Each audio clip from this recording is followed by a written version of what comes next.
Hello दोस्तों, स्वागत है आप लोगों का अपने YouTube channel S D Vidyakul में। आज दोस्तों इस वीडियो में हम कक्षा 9th की मैथ लेके आए हैं, जिसमें हम संख्या पद्धति से रिलेटेड पढ़ाएंगे। ठीक ना। तो इसमें है, चलिए हम लोग सीखते हैं। देखिए, संख्या पद्धति को जानने से पहले आपको कुछ संख्याओं के बारे में जानना है। जैसे हम बात करें कि आज कौन सा दिन है, आज कौन सी तारीख है, कौन सा साल चल रहा है, कौन सा साल आने वाला है, आपका जन्मदिन किस डेट को है, किस तारीख को है। तो ये सब जानने के लिए हमें संख्या के बारे में जानना जरूरी है।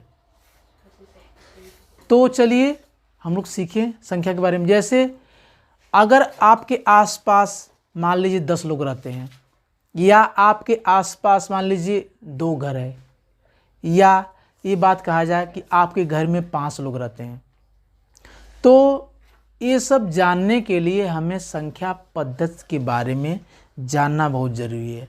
जिसमें कुछ संख्याएं जैसे नेचुरल नंबर क्या है, जिसे प्राकृतिक संख्या कहते हैं, और पूर्ण संख्या क्या है, पूर्णांक संख्या क्या है, तो ये सब सीखिए आप लोग। तो जैसे अब पहले इसमें नंबर 1 आता है प्राकृतिक संख्या है। क्या आता है? प्राकृतिक संख्या है। प्राकृतिक संख्या है जिसे बोलते हैं नेचुरल नंबर। नेचुरल नंबर, देखिए इसे हम यन से प्रदर्शित करते हैं। इसे हम किसे प्रदर्शित करते हैं? इसे हम यन से प्रदर्शित करते हैं। ठीक ना, यन से प्रदर्शित करते हैं। यानी ऐसी बात कहा जाए कि जिन संख्याओं से वस्तुओं की गणना करते हैं, जैसे हमारे घर में 10 लोग रहते हैं, संख्या से गिनने के लिए 1 2 3 4 5, या फिर हमारे घर में 10 चेयर हैं, है कि नहीं, 5 टेबल हैं, तो ये सब गिनने के लिए हमें संख्या की जरूरत पड़ती है। तो जिन संख्याओं से हम वस्तुओं की गणना करते हैं उन्हें प्राकृतिक संख्या कहते हैं। देख लीजिए, यानी जिन संख्याओं से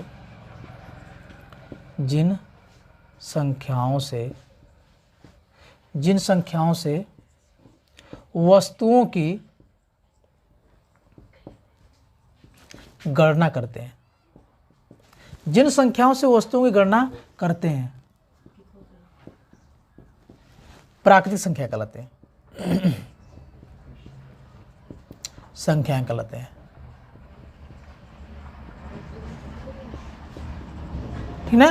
देखिए, कुछ संख्या के बारे में जानना बहुत जरूरी है कि प्राकृतिक संख्या किसे कहते हैं, कौन कौन होती संख्याएं, पूर्ण संख्या कैसे कहते हैं, उस कौन कौन होती हैं, ताकि पहचानना आपको आएगा, तभी तो सवाल लगाएंगे आगे। तो ये सब 2-3 संख्या के बारे में जान लीजिए।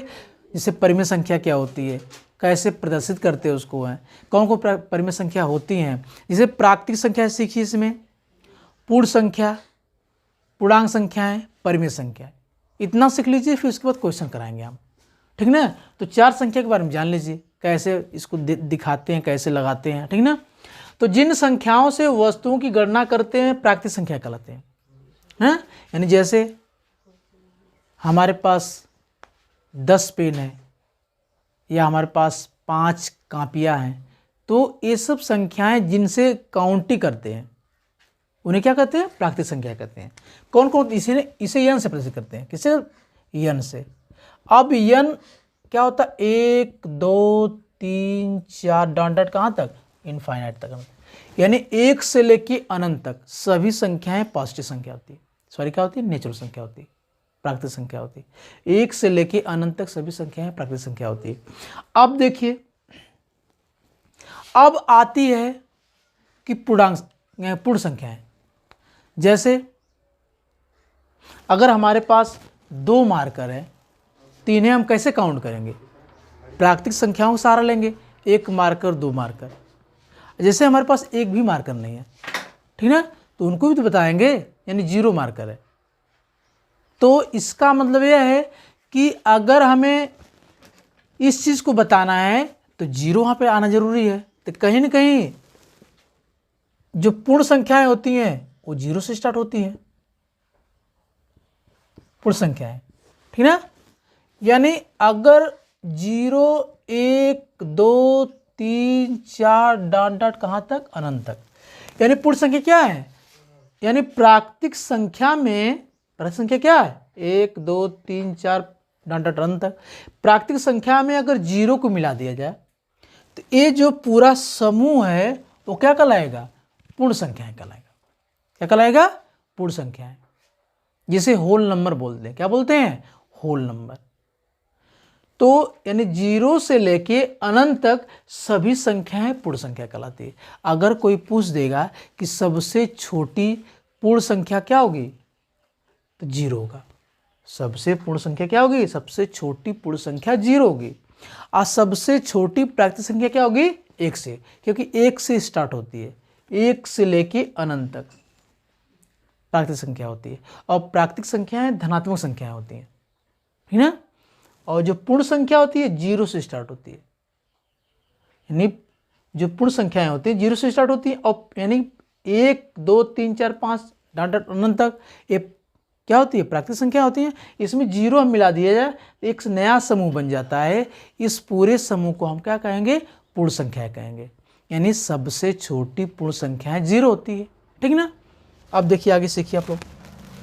हम लोग सीख लिए प्राकृतिक संख्याएं जिसे नेचुरल नंबर कहते हैं, और पूर्ण संख्याएं जिसे होल नंबर कहते हैं। इसे W से दिखाते हैं। किसे दिखाते हैं, W से। अब देखिए अगला स्टार्टिंग में हम जैसे बात करें कि जैसे जो समतली एरिया है इसका जो टेम्परेचर 1 2 3 4 5 डिग्री 8 डिग्री ऐसे होता है।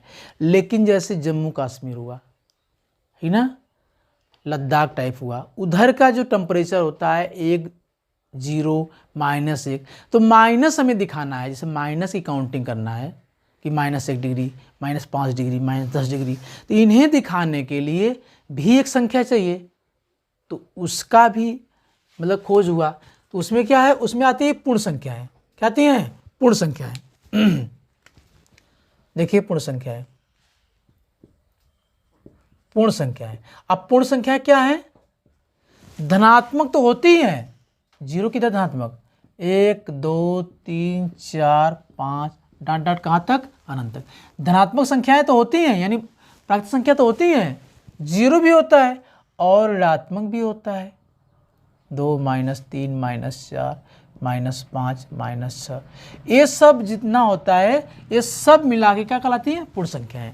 यानी धनात्मक संख्याएं, ऋणात्मक संख्याएं और 0, ये जितनी संख्या दिखी आपको, धनात्मक दिखे या ऋणात्मक दिखे या 0, ये सब जितनी संख्याएं दिखे, ये सब संख्याएं क्या कहलाती हैं, पूर्णांक संख्या कहलाती है, ठीक ना।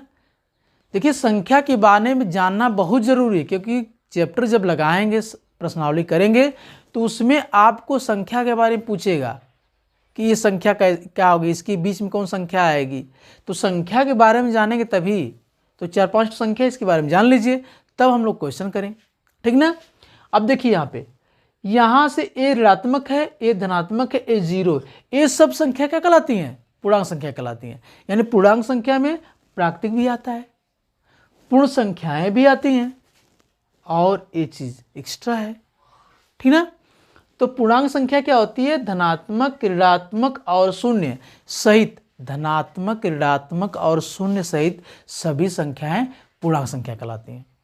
चाहें तो लिख सकते हैं आप लोग, ठीक ना। तो ऐसे हो जाएगा। अब पूर्णांक संख्याएं के बारे में जानने के बाद, देखिए पूर्णांक संख्या जानने के बाद अब हम जो जानेंगे क्या, हम लोग जानेंगे परिमेय संख्याएं, ठीक ना। क्या जानेंगे, परिमेय संख्याएं। देखिए परिमेय संख्याएं, परिमेय संख्याएं जिसे कहते हैं रेशनल नंबर, रेशनल नंबर, ठीक ना, परिमेय संख्या। अब परिमेय संख्या को हम क्यू से दिखाते हैं। किसे दिखाते हैं, क्यू से। अब परिमेय संख्या क्या होती है, वे संख्याएं,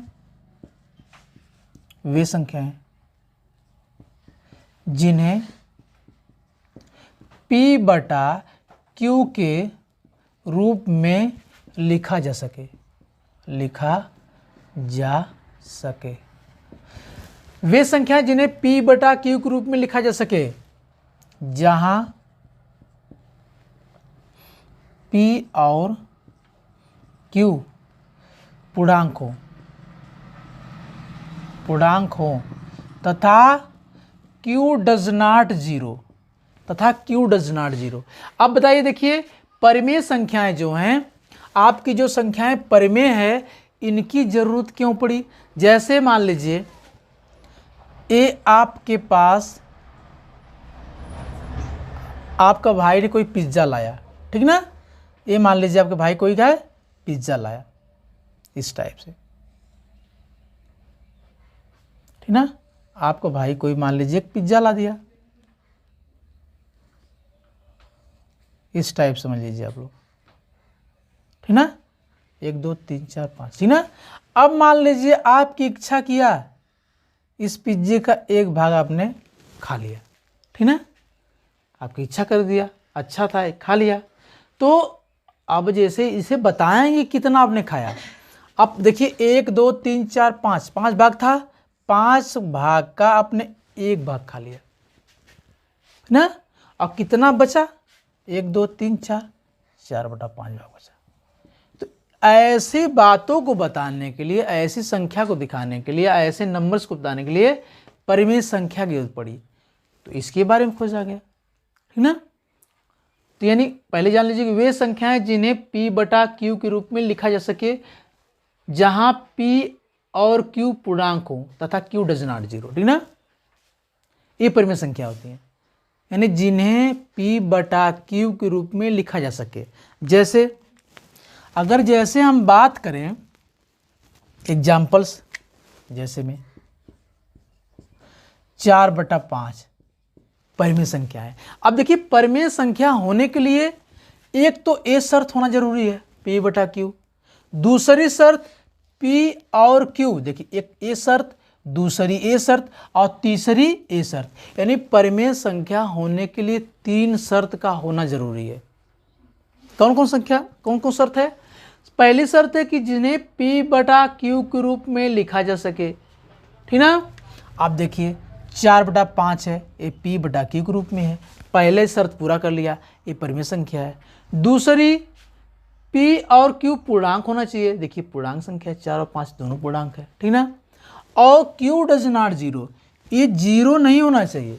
इन तीनों शर्त जब पूरा करेगा तभी ये परिमेय कहलाएगा। ये संख्या क्या कहलाएगा? परिमेय संख्या का। 4/5 हुआ, 1/2 हुआ, ये भी परिमेय है। -23/5 हुआ, ये भी परिमेय है, ठीक ना, क्योंकि ये पूर्णांक है, ये भी पूर्णांक है, और Q डज नॉट जीरो है, ठीक ना। अगर मान लीजिए क्या है, जीरो भी एक क्या है, परिमेय संख्या है, क्योंकि जीरो के बटे हम 1 लिख सकते हैं, 0 बटे क्या कर सकते हैं, लिख सकते हैं। और यहाँ पे जैसे 1 है या 5 ले लीजिए, 5 है, 4 है, 3 है, ये सब परिमेय संख्या है। क्यों? क्योंकि 5/1 लिख सकते हैं, 4/1 लिख सकते हैं, 3/1 लिख सकते हैं, ठीक ना। तो ये सब संख्या क्या है? परिमेय संख्या है, ठीक ना। तो ये सब सीखिए आप लोग क्या है, कैसे है। अब एक बात और बता दें आप लोगों को कि Q डज नॉट जीरो का मतलब क्या है, इसके बारे में देख लीजिए आप लोग, ठीक ना। आप जैसे देख लीजिए Q डज नॉट जीरो का मतलब क्या है। जैसे आपके पास मान लीजिए 6 पेन है, 6 पेन है, 6 में अगर 6 पेन है आप लोग आपके पास, अगर 3 लोगों के बीच बांटना है, 6 पेन है, केवल 6 पेन है, 3 लोगों के बीच बांटना है, तो कितनी पेन सबको मिलेगी, ठीक ना। तो 3 दूना के 6, 2 पेन मिलेगी। अगर मान लीजिए आपके पास 6 पेन है, 2 लोगों के बीच बांटना है, 6 पेन है, 2 लोगों के बीच बांटना है, कितना हो जाएगा, 2 3 6, 3 पेन हो जाएगा, ठीक ना। अगर मान लीजिए आपके पास 6 पेन है, 1 लोगों के बीच बांटना है, तो 6 पेन ही मिलेगा, ठीक ना। अगर मान लीजिए आपके पास 6 पेन है और 0 लोगों के बीच बांटना है, 0 लोगों के बीच बांटना है, तो क्या बांट सकते हैं आप, कहेंगे आप ये कैसी बात है, अगर 6 पेन है, अगर 0 लोगों के बीच बांटना है तो कैसे बांटेंगे, कोई है ही नहीं तो बांटेंगे कैसे, बांट ही नहीं पाएंगे। तो यहाँ पे ये बातें संभव नहीं है। क्या है, ये बातें संभव नहीं है। इसी वजह से इसको हम बोलते हैं क्या है, अपरिभाषित, परिभाषित नहीं है, ऐसे लिख दीजिए, परिभाषित नहीं है, ठीक ना, परिभाषित नहीं है, ठीक ना, ये अपरिभाषित है। क्या है, अपरिभाषित। इसी वजह से क्यू डज नॉट, परिमेय संख्या में क्यू डज नॉट 0 होता है, ये रीजन है, ठीक ना, क्योंकि ये अपरिभाषित है, ठीक ना। इसका तात्पर्य है कि अगर 1/0 यानी यह अपरिभाषित है। क्या है, अपरिभाषित, जिसे परिभाषित नहीं बोलते हैं, बल्कि लिख लीजिए अपरिभाषित है। क्या है, अपरिभाषित है, ठीक ना, अपरिभाषित, ठीक ना, अपरिभाषित है। तो ये भी क्या होगा, ये भी अपरिभाषित होगा, यानी 1/0 क्या रहेगा, परिमेय नहीं हो सकता, बट 0/1 क्या है, ये परिमेय होगा, ये परिमेय होगा, दिख रहा है नीचे ना, परिमेय होगा, लेकिन ये परिमेय नहीं है। क्या है, डज नॉट परिमेय, ये परिमेय नहीं है। तो ये सब जानिए आप लोग बातें, ठीक ना। इसी वजह से डज नॉट 0 होता है, ठीक ना, इसी वजह से क्या होता है कि नहीं। तो इस टाइप से आप लोग सीखिए, है कि नहीं। तो आज की इस वीडियो में बस इतना ही। अब कल हमें चैप्टर स्टार्ट करेंगे अगले वीडियो में, ठीक ना। तब तक के लिए धन्यवाद।